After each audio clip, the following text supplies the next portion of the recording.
Last night, Disney took over the Honda Center in Anaheim for what turned out to be one of the most packed and exciting parks panels this event has ever seen.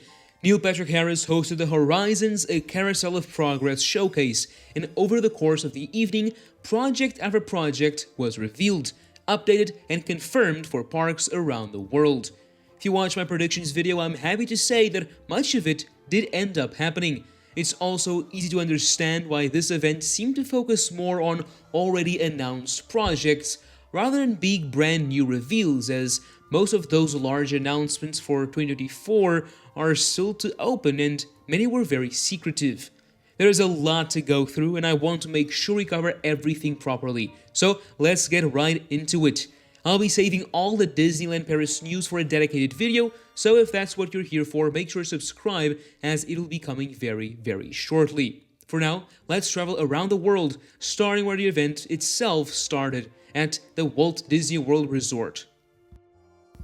Now, before we get to the big new lands and major ride reveals, the evening actually opened with a Carousel of Progress at Magic Kingdom, since it's getting its first real update in decades, and Disney has confirmed that Jamie Lee Curtis and Bryan Cranston will be joining the show as the mom and dad in a newly updated 1980 scene. The attraction has been largely untouched for years, and having two incredibly talented and well-known actors come on board signals that this update is being approached with some real care rather than just a quick modernization. The refreshed show begins in late spring 2027, and if you're like me, a fan of this classic Walt Disney original, this is amazing news. While staying at the Magic Kingdom, one of the most anticipated upcoming additions got a massive update last night. Piston Peak National Park, the Cars-themed expansion coming to Frontierland, is described by Disney as the largest expansion in the history of the park. We already knew about the main e-ticket here, but now we have a name: Cars Ridge Run Rally. This is the headline attraction that sends guests racing through a mountain landscape inspired by America's great national parks. New details confirm that the ride debuts a completely original vehicle system designed not to simulate an off-road car, but to actually be one. Imagineers say that guests will feel every bump, drop, and rock in real time because the vehicle's suspension and tires are reacting to the terrain beneath them. Lightning McQueen and Mater will be commenting from the sidelines as you race for the fastest lap of the wilderness. Be prepared, as the land will be full of these puns. And the course takes guests all the way to an icy snow-covered mountaintop before plummeting back down through geyser fields to the finish line. What we didn't know until this D23 was what to expect from the second ride here. Well, it'll be called Miss Fritter's Daredevil Spin-Along, as it puts the legendary Demolition Derby champion from Cars 3 front and center as she hosts her wildest competition yet, built from a huge school bus-sized animatronic of the character itself. It's a fun, family-friendly addition that gives Piston Peak something more to do and adds more energy to the land, with a thrilling racer alongside something more accessible for younger guests. While these details were great, the land next door will pack a punch, and what came next was one of the biggest moments in the entire evening. The magic mirror materialized on stage, and Disney Experiences chairman Thomas Malzum walked out. Villains Land finally got the full detailed reveal we've been waiting for since it was first teased in D23 2024. The name is confirmed as incredibly surprising Villains Land, and the storyline is completely original. Guests will enter a forest where an ancient wishing well was corrupted long ago by an evil wish. Its dark magic spreading through the trees and attracting Disney's most infamous villains one by one. Each villain has claimed that dark magic from themselves and built their own fortress or palace within the forest, making Villains Land a collection of their lairs. The scale has been directly compared to Star Wars Galaxy's Edge, which makes this an enormous addition to the Magic Kingdom. The rumors that the land would scale back on the scariness and focus on more villainous fun were wrong, and I'm very happy about it, as Disney has the opportunity to really go dark here. There are two headline attractions. The first is a thrilling Maleficent coaster where guests race through briars surrounding her fortress. Imagineers were clear this coaster includes elements they have never attempted before on similar attractions, which gets me very excited because Disney's coaster technology has been extraordinary in recent years. From this concept art, I wonder if it'll be a high-paced launch coaster in the same vein as Terran from Phantasialand. I think that would probably be the best way to do it. The second attraction is a magic mirror dark ride, where guests find the mirror in the catacombs beneath the evil queen's palace, and he transports them into his mystical mirror realm where countless Disney villains are conjured through a combination of cutting-edge special effects and large physical set pieces. While at first this looks like a boat ride, upon closer inspection, I wonder if it couldn't be the scoop vehicle instead we've seen in Tokyo's new Peter Pan attraction and also coming to Avengers Infinity Defense. Well, both of these sound incredible, and in my opinion, Villains Land is, without any question, the most anticipated new land currently under development across the entire Disney Parks portfolio. I simply cannot wait. Moving over to Hollywood Studios, Monstropolis got a very welcome update. The land opens in phases next year in 2027, with the door coasters still to come, but much of the land opening for Human Day, which stands for Humans Understanding Monsters Are Nice, the in-universe event that explains why Monsters World is finally opening its doors to human visitors.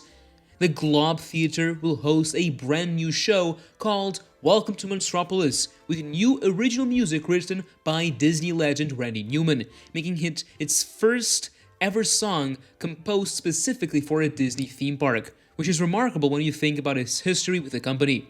Mike and Sully will host the show, and Mike, being Mike, apparently has a few surprises planned that may or may not bring the whole house down. Literally. Harryhausen's restaurant is confirmed as a full dining experience featuring an animatronic sushi chef with many tentacles whipping up monster-worthy creations, and it sounds amazing. Archie's Scare Peak Pizza is the quick service option, and the Scarporium will be the land's shop. Everything about Monstropolis has been executed with an extraordinary level of storytelling detail, and I think it's going to be incredibly fun land in Hollywood Studios. Over at Animal Kingdom and the Tropical Americas expansion, two major announcements came out of the evening. First, the Indiana Jones attraction finally has an official name: Indiana Jones and the Myth of the Jade Serpent. Guests will join Indy on a daring expedition into an ancient Maya temple, encountering legendary creatures, supernatural dangers, and a massive serpent inspired by Maya mythology. That name and that premise has me very excited, and it fits the broader theme of Tropical Americas beautifully. Second, the Encanto attraction is confirmed as Antonio's Fiesta de Encanto, a family dark ride where guests are invited into Casita on Antonio's special gift day and explore new rooms created exclusively for the attraction, filled with animals, the family magic, and the music we love. Disney also shared a look into the different character-inspired animals for the carousel here in this land. Well, let's go to Epcot, as perhaps one of the most emotional announcements of the entire evening will take place. Dreamfinder is finally returning to Epcot alongside Figment for a reimagined Journey into Imagination. The crowd reaction was enormous, and honestly deservedly so. These two characters are among the most beloved in Epcot's history, and this is news that fans have been hoping for a very long time. There are few details yet on what the new version will look like, but the confirmation alone is enough for now. Also at Epcot, Spaceship Earth is receiving its first major update in nearly 2 decades, expanding its story from human communication to the broader theme of human connection, while retaining all the optimism and wonder the attraction has always had. This isn't the first time a new version of the ride was announced at a D23, with the last being quietly cancelled during the pandemic. Personally, I think this theme fits better than the storytelling, which was the previous idea. Speaking of Spaceship Earth, do you remember the first time you saw Spaceship Earth?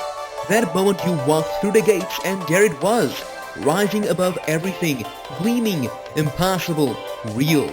We do, and we never forgot it. So we did something about it. Introducing the Spaceship Earth collection from Main Street Wonders. 4 handcrafted pieces inspired by the most iconic structure in theme park history. The scribe thanked the Phoenicians' wholesome books. The communicator invented the alphabet. Start here. The timekeeper.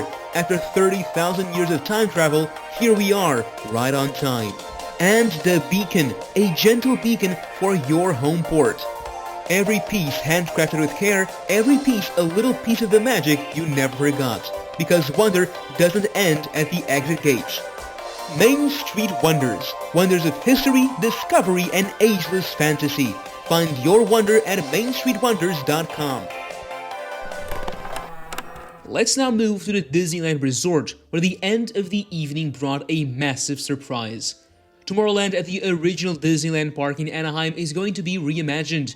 Disney was deliberately vague about the specific plans, but confirmed new attractions, more open spaces, and a complete restoration of the spirit of optimism, innovation, and possibility that Walt Disney originally intended when he created the land back in 1955. Given the current state of Tomorrowland at Disneyland, which, let's say, has seen better days, this is one of the most exciting long-term announcements of the entire evening. It was saved for the very end of the showcase, which tells you Disney knows exactly how significant it is. Also confirmed for California Adventure, Avengers Campus is doubling in size in 2028, with 2 new attractions. The first new attraction is Stark Flight Lab, which puts guests in 2-person pods that roll along the track before stopping in front of a giant robotic arm. That arm then picks up the pod and puts you through a series of high-speed maneuvers, simulating what it feels like to fly like an Avenger.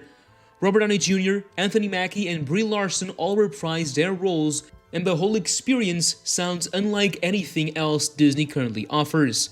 The second is Avengers Infinity Defense, and this one is considerably more ambitious. Your journey begins with a pre-mission briefing from Ms. Marvel, played by Iman Vellani, who sends you on a mission to reassemble the Avengers and stop King Thanos from wreaking havoc across multiple worlds. Jeremy Renner as Hawkeye, Anthony Mackie as Captain America, Chris Hemsworth as Thor, and Robert Downey Jr. as Iron Man are all reprising their roles, which is an extraordinary lineup. Once on board, the ride places guests inside massive physical sets that blend seamlessly with huge media scenes as you travel to Asgard, Wakanda, and New York City, while coming face to face with King Thanos himself. The combination of real physical environments and large-scale media is very much in line with what Rise of the Resistance did for Star Wars, which makes sense as they both share the same lead Imagineer. And if the execution is anywhere near that level, this will be a landmark attraction. Both rides open in 2028. On the entertainment side, Remember Dreams Come True returns to the Disneyland Park from February 2027. World of Color gets an updated version at California Adventure from the same date, and the Magic Happens Parade returns for summer 2027. Before we leave the American parks, a couple of things worth noting. The Expedition Everest Disco Yeti is finally being repaired and brought back to life at Animal Kingdom, which is news that has been a very long time coming, given that the animatronic has been broken since shortly after the ride opened nearly 20 years ago, and a second new class of Disney Cruise Line ships was announced for 2029, alongside the Disney Believe, which sets sail next year in 2027, with Moana welcoming guests in the Grand Hall and Tinkerbell on the bow. This new class will be smaller than the newest, but larger than the older ships, making it perfect for some destinations, giving Disney much better flexibility. Now let's look east to the international parks.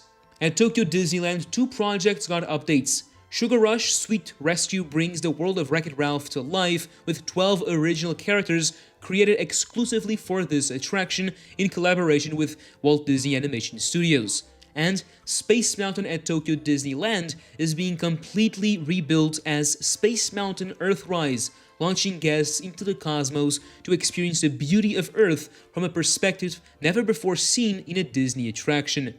Tokyo completely rebuilding Space Mountain from the ground up is one of the most exciting projects happening anywhere in the Disney world right now. And for those of us who follow the Disneyland Paris Space Mountain story incredibly closely, watching Tokyo's approach is going to be very interesting.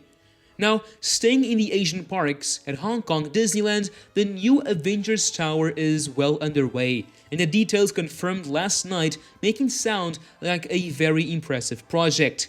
Guests will enter the Avengers Research Testing Labs, a tower where Stark Industries and Peter Parker's teams have been developing powerful new technology, which, of course, has attracted the attention of some very dangerous forces. Using over 120 feet of storytelling technology, which could be Disney talk for dynamic LED screens, the experience takes guests across different realms, including Wakanda, Asgard, and more alongside Spider-Man and other heroes. A brand new Quinjet landing platform next to the tower will also be a location to encounter heroes throughout the day. Construction is well underway, and once the tower goes vertical, it will make a serious statement on the Hong Kong Tomorrowland skyline. And at Shanghai Disney Resort, the first land in any Disney park dedicated exclusively to Spider-Man is coming to Shanghai, built around the Shanghai division of the Worldwide Engineering Brigade, or WEB, which fans of Avengers Campus will recognize as the organization Tony Stark set up to encourage young people to experiment with new technology. Inside the land, Peter Parker and his friends have created a set of Spider-Bots to help build their brand new coaster, and Imagineers are collaborating with local Shanghai artists to create more than 20 murals throughout the land, celebrating science, Spidey, and the Avengers. The final piece of the track for the coaster has now been installed, and this land is clearly very close. Well, so there you have it. That is everything from what was genuinely one of the most substantial parks panel Disney has put out in years. But as I said at the beginning, I have deliberately saved all the Disneyland Paris news for a separate video because the announcements simply deserve a lot of attention. Space Mountain will finally, and let me enjoy this as I've waited years to say it, getting its original story back.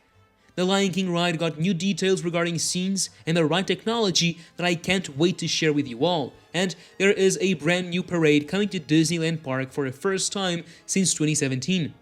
All of that is coming in a dedicated video very shortly, so make sure you are subscribed and have notifications on.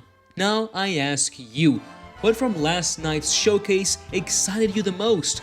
Let me know down below. And now, as always, thank you for watching, and that's a wrap.